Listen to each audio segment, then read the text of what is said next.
ಮೈಸೂರಿನಲ್ಲಿ ಈ ಬಾರಿ ನಮ್ ವಾಯ್ಸ್ ಜಬರ್ದಸ್ತ್ ಆಗಿ ನಡೀತಾ ಇರುವಂತದ್ದು ವಾಗ್ಯುದ್ಧವನ್ನು ಮಾಡಿದ್ವಿ. ಆದ್ರೆ ಈ ಒಂದು ವಾಗ್ಯುದ್ಧಕ್ಕೆ, ಈ ಮಾತುಕತೆಗೆ ಇನ್ನಷ್ಟು ಕಲರ್ ಬರಲಿ ಅಂತ ಈಗ ನಮ್ಮೊಂದಿಗೆ ಜಾಯ್ನ್ ಆಗ್ತಾರೆ ಒಬ್ರು ಸರ್ಪ್ರೈಸ್ ಸೆಲೆಬ್ರಿಟಿ. ಆ ಸೆಲೆಬ್ರಿಟಿ ಯಾರು ಗೊತ್ತಾ? ಖ್ಯಾತ ನಟರು, ರಂಗಕರ್ಮಿಯೂ ಆಗಿರುವಂತಹ ಮಂಡ್ಯ ರಮೇಶ್ ಅವರು ನಮ್ಮನ್ನ ಜಾಯ್ನ್ ಆಗ್ತಿದ್ದಾರೆ.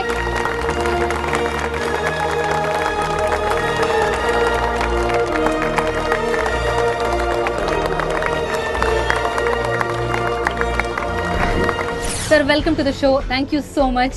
ಜೋಶ್ ಸಖತ್ತಾಗಿದೆ. ಇವತ್ತು ಸಾಕಷ್ಟು ಮಾತನಾಡ್ತಾ ಇದ್ವಿ, ಈಗ ಜೋಶ್ ಡಬಲ್ ಆಗಿದೆ ಅಂತ ಅನ್ಸುತ್ತೆ. ಸರ್ಪ್ರೈಸ್ ಬ್ರೋಕ್ ಆಗಿದೆ. ಮಂಡ್ಯ ರಮೇಶ್ ಅವರು ನಮ್ಮ ಜೊತೆ ಇದ್ದಾರೆ. ಹೇಗೆ ಅನಿಸ್ತಾ ಇದೆ ಎಲ್ರಿಗೂ?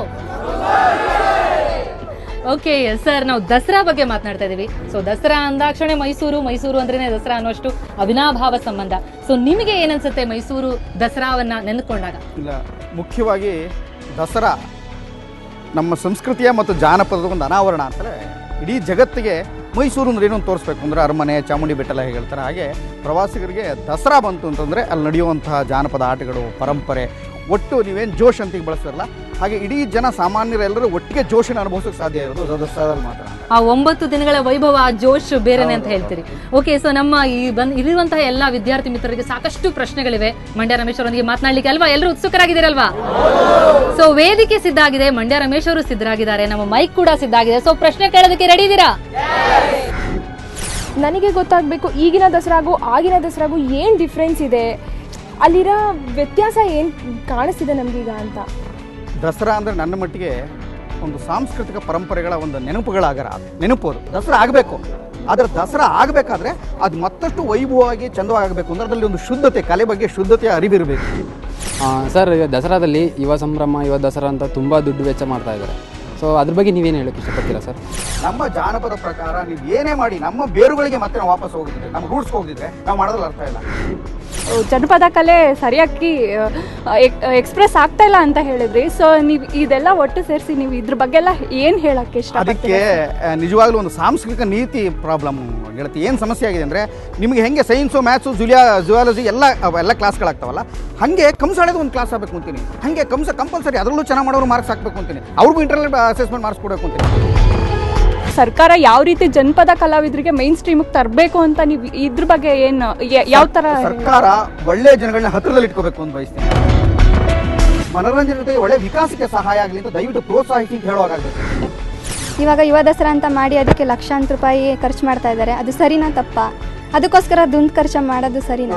ಯುವ ದಸರಾ ಅನ್ನೋ ಒಂದು ಪ್ರಾಜೆಕ್ಟ್ ಏನಿದೆ, ಯೋಜನೆ ಇದೆ, ಯುವ ದಸರಾ ಮಾಡಿದಾರಲ್ಲ, ಅದ್ರ ಬಗ್ಗೆ ನಾನು ಆಕ್ರೋಶ ಇಲ್ಲ. ಯುವ ದಸರಾ ಬೇಕು ಅಂತೀನಿ.